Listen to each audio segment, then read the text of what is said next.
تو 6 آسمان تو پہلے سے ہی بنے ہوئے تھے، 15 ارب سال پہلے سے ہی بنے ہوئے تھے۔ کون کون سے 6 آسمان یا 6 فضائیں؟ ایک زمین کا آسمان، یعنی یہ زمین، ہماری زمین جو سورج کے گرد گھوم رہی ہے، ایک اس کا آسمان ہے۔ ایک چاند کا آسمان ہے جس میں چاند گھوم رہا ہے، جیسے میں نے آیت میں بیان کیا کہ سورج چاند اپنے اپنے آسمان میں تیر رہے ہیں۔ 2 آسمان ہو گئے۔ تیسرا سورج کا آسمان ہے جو وہ اپنے گلیکسی میں اپنے مدار میں تیر رہا ہے۔ پھر گلیکسی کا آسمان ہے جو کلسٹر میں اپنے مدار میں تیر رہی ہے، کلسٹر کے مرکز کے گرد۔ پھر کلسٹر کا آسمان ہے جو سپر کلسٹر میں بہت سارے کلسٹرز کے ساتھ سپر کلسٹر کے مرکز کے گرد تیر رہا ہے اپنے مدار میں۔ پھر کائنات کا مرکز ہے جس کے گرد سپر کلسٹر تیر رہے ہیں اپنے اپنے مدار میں۔ تو یہ تو 6 آسمان ہو گئے۔ اب یہ 7واں آسمان کون سا ہے؟ تو یہ وہ 7واں آسمان ہے جس کے بارے میں اللہ تعالیٰ فرماتے ہیں کہ یہ تو ابھی ارتقاء سے گزر رہا ہے، بنا رہے ہیں ہم اسے، یعنی ابھی یہ مکمل نہیں ہوا۔ مکمل اس لیے نہیں ہوا کہ اس میں اللہ تعالیٰ نے فلیکسیبلٹی رکھی ہے کہ اس کو تبدیل کیا جا سکتا ہے، اور تاریخ میں ہمیں 2 دفعہ ایسے مواقع ملتے ہیں کہ یہ تبدیل ہو جائے گا، بلکہ احادیث شریف سے دیکھیں تو 3 دفعہ یہ تبدیل ہوگا۔ پھر جب تیسری دفعہ ہمارا یہ سولر سسٹم بنا تو پھر اللہ تعالیٰ کا وہ گریٹ پلان جو تھا کہ انسان کو بسانا ہے، تو اس گریٹ پلان کے سلسلے میں ہمارا یہ آسمان دنیا بھی بنا۔ ایک زمین کا آسمان علیحدہ ہے اور آسمان دنیا علیحدہ ہے۔ آسمان دنیا جس میں ہم رہتے ہیں، چرند پرند، نباتات، جمادات، یہ ساری چیزیں اس میں ایک خاص فارمیشن میں زندہ ہیں۔ یہ زمین کی پلیٹیں، یہ لاوا زمین کے اندر، سب کچھ جو ہے یہ ایک خاص فضا کے اندر زندہ ہے۔ وہ خاص فضا بنائی گئی۔ کیوں؟ وہ اس لیے کہ ہم زمین پہ سانس لے سکتے ہیں لیکن ہم خلا میں سانس نہیں لے سکتے، آؤٹر اسپیس میں سانس نہیں لے سکتے۔ ہوا تو وہاں پہ بھی ہے لیکن ہم یہاں سانس لے سکتے ہیں۔ یہاں سے 10-12 کلومیٹر اوپر چلے جائیں تو پھر ہمارا سانس لینا مشکل ہو جاتا ہے، 30-40 کلومیٹر اوپر چلے جائیں تو پھر نہیں لے سکتے۔ تو یہ وہ فضا بنائی گئی کہ جس میں یہ چرند پرند، انسان، یہ سب اس میں سانس لیں اور زندہ رہیں، اس میں سروائیو کریں۔ تو یہ آسمان جس چیز سے بنا تھا وہ ایک برقناطیسی کرہ ہے جو 1898 میں نکولا ٹسلا نے دریافت کیا تھا۔ ہماری زمین کے گرد تقریباً 1000-1500 کلومیٹر اوپر ایک برقناطیسی کرہ ہے، ایسے گلوب، جس طرح ہمارے زمین یہ گلوب ہے اسی طرح وہ برقناطیسی کرہ بھی گلوب ہے، اور وہ ہماری زمین کے گرد 7 سائیکل یعنی 7 دفعہ فی سیکنڈ وہ گھومتا ہے۔ ایسے 1 سیکنڈ میں 7 مرتبہ وہ گھومتا ہے۔ تو اس کی وجہ سے ہماری اس فضا پہ ایک ایسی میگنیٹک فیلڈ آ گئی کہ ہم سے چند درجن اوپر ایک فضا بن گئی جسے اوزون کی تہہ کہتے ہیں۔ اب یہ اوزون کی تہہ جو ہے اس کے نیچے ہم سانس لے سکتے ہیں لیکن اس کے اوپر پھر اسپیس آ جاتا ہے، اور اسی اوزون کی تہہ کی وجہ سے ہماری یہ فضا قائم ہے، اور اسی اوزون کی تہہ کو آپ ہمارا آسمان سمجھ لیں۔ وہ اس طرح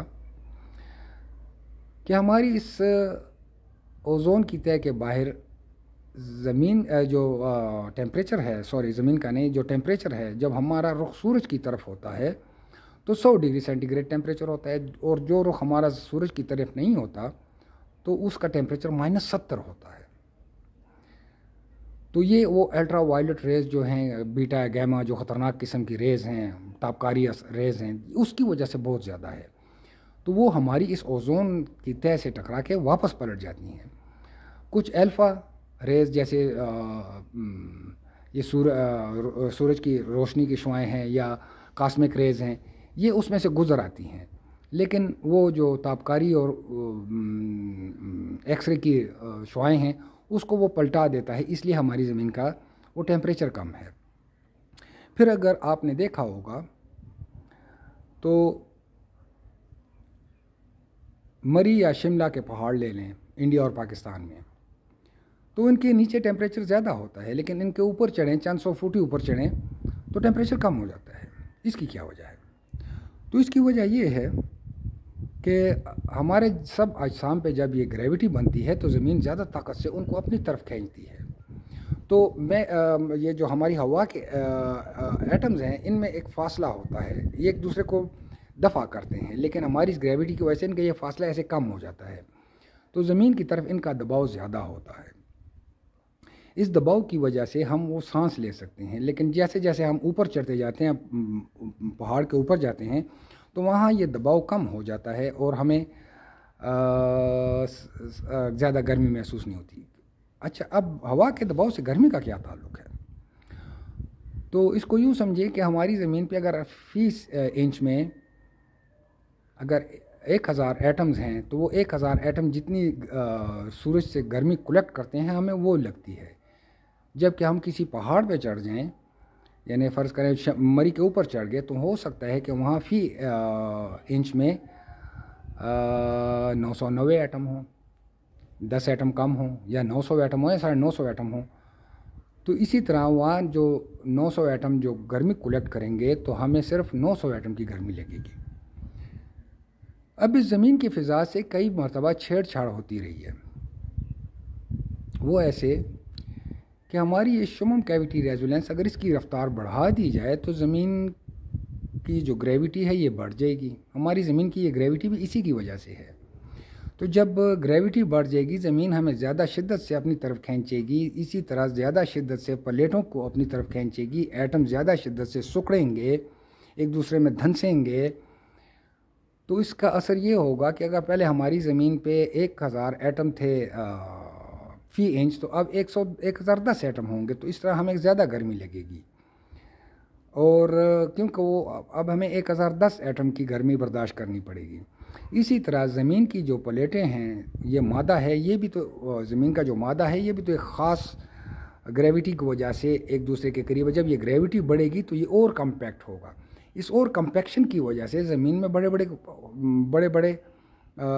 خلا بنیں گے، بڑے بڑے خلا بنیں گے، اور یہ جو پلیٹیں ہیں یہ دھنسیں گے بھی، یہ زمین میں دھنسیں گے بھی، کیونکہ اگر یہ دھنس نہیں سکتی تو یہ پلیٹیں چونکہ ہماری 1600 کلومیٹر موٹی ہیں، تو اس میں بہت بڑے بڑے خلا بنیں گے۔ تو اب میں آپ کو ایک حدیث شریف سناتا ہوں۔ حضور نبی کریم صلی اللہ علیہ وسلم نے فرمایا کہ 3 جگہ زمین دھنسے گی، جزیرۃ العرب میں، مشرق میں اور مغرب میں۔ تو یہ کیوں دھنسے گی؟ کیونکہ ہماری زمین میں بہت بڑی بڑی کیویٹیز پیدا ہو چکی ہوں گی، بہت بڑے گڑھے خلا پیدا ہو چکے ہوں گے۔ جب وہاں سے زمین دھنسے گی تو وہ گر جائے گی، اور یہ تھوڑا فاصلے پہ نہیں ہوگا، یہ میل کے رقبے پہ ہوگا، کیونکہ شام سے جو فوج آئے گی اور مقام بیدا میں دھنسے گی، تو اگر فوجی گاڑیوں کا ایک بریگیڈ بھی آ رہا ہو تو کئی کلومیٹر کا قافلہ ہوتا ہے، تو اسی طرح وہ بہت بڑا ایریا جو ہے وہ دھنسے گا۔ تو اگر اب یہ آپ دیکھ رہے ہوں گے کہ کہتے ہیں گلوبل وارمنگ، اصل میں یہ گلوبل وارمنگ نہیں ہے، یہ چونکہ ہارپ کی وجہ سے یہ ہماری جو شمم کیویٹی ریزولنس ہے اس کو زیادہ پاورفل کر دیا گیا ہے، تو اس کے وہ سائیکل بڑھ گئے ہیں، جو 7 سیکنڈ پر سیکنڈ تھے، 7 سائیکل پر سیکنڈ تھے، وہ اب بڑھ گئے ہیں۔ تو اس کی وجہ سے گریوٹی بڑھ رہی ہے اور زمین کی طرف ایٹمز کا دباؤ زیادہ ہے، تو اس وجہ سے وہ زیادہ گرمی کلیکٹ کرتے ہیں اور ہمیں زیادہ گرمی لگتی ہے، اور اس کو ہم گلوبل وارمنگ کہتے ہیں، کئی مختلف نام دیے گئے ہیں۔ اصل حقیقت تو ہم سے چھپائی جا رہی ہے کہ آخر یہ اس کو کیوں اس کو زمین کی گریوٹی کیوں بڑھا رہے ہیں؟ تو اس کا مقصد ان کا زمین کی محوری گردش کو تبدیل کرنا ہے، اور جو ہمارے نارتھ پول اور ساؤتھ پول جو تھے وہ کافی سارے ہل بھی چکے ہیں اپنے محوروں سے۔ تو انشاءاللہ تعالی اس پہ باقی بات پھر بعد میں کریں گے۔ السلام علیکم۔